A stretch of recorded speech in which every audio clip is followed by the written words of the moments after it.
खुलुमबाय BTR news चेनेलाव गासैखौबो बरायबाय। आंनि चेनेलखौ साबस्क्राइब खालायखोबा साबस्क्राइब खालायदो आरो बे खाथिनि बेल आइकन बेलखौ बुथुमनानै होदो जाहाथे मोजां भिडिअ थाबनो सहैनाय बायदियै।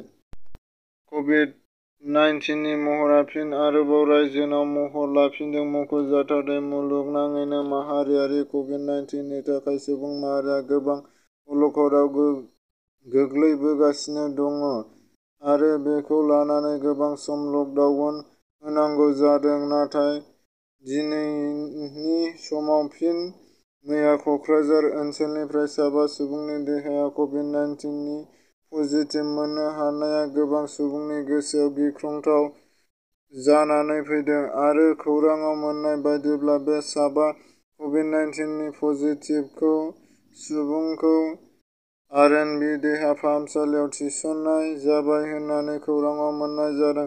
थारैनो फिन लकडाउनआ जाफिनगोन नामा होननानै बे मोनसे सोंथि रायजो-राजाफोरनि सिगाङाव बिदि मोनसे सोंनाय सिखारदों जाहाथे लकडाउनआ जाफिनगोन नामा?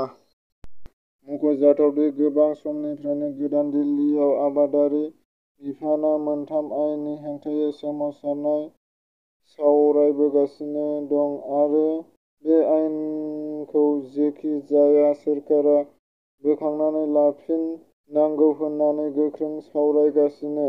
बेखौ लानानै मैया बे सांग्रां दैदेनगिरि राकेश तिलकआ बुङो दि जुदि सोरखारा बे आयेन मोनथामखौ बोखारनानै लाया अब्लासिम हादोराव रायजो सभानि नङैखौ 40 लाखनिबो बांसिन लानानै बेंथेनाय सांग्रां खालामनांगौ होननानै रोखा खालामना होयो।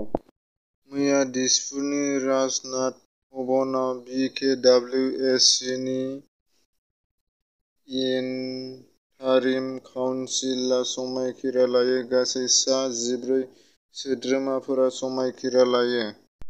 मोनसे गोजोनथाव खौरां बिजिनी सिङाव थानाय सिलबारि गामियाव मोनसे मडेल कलेज गायसनबाय मैया बिटिआरनि चिफ प्रमद बर'आ।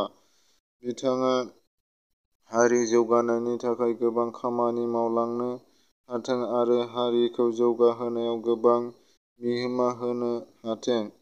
बेनि थाखायनो रोजा गोजोननाय मोनदों। मानो होनबा जोंनि बिजिनी सिङाव सिलबारि गामियाव बयनिबो थाखाय मोनसे मडेल कलेज गायसनना होनायनि थाखाय रोजा गोजोननाय थायो एबा गोजोननाय मोनो। 7 बोसोरनि सिगां आबादारिफोरखौ जौगाहोनो थाखाय नरेन्द्र मदीआ माखासे खामानि मावदोंमोन आरो 2 बोसोरनि सिगां आबादारिफोरनि थाखाय मोनसे पिएम किसान स्किम मोनसे खुलिनानै होयो आरो मैयानि दिनावनो नरेन्द्र मदीआ आबादारिखौ लानानै मोनसे आबादारि सान महरै फालिदों आरो बेखौ आबादारिफोरखौ जौगाहोनो थाखाय खामानि मावनो थाखाय बिथांखि लादों। माखासे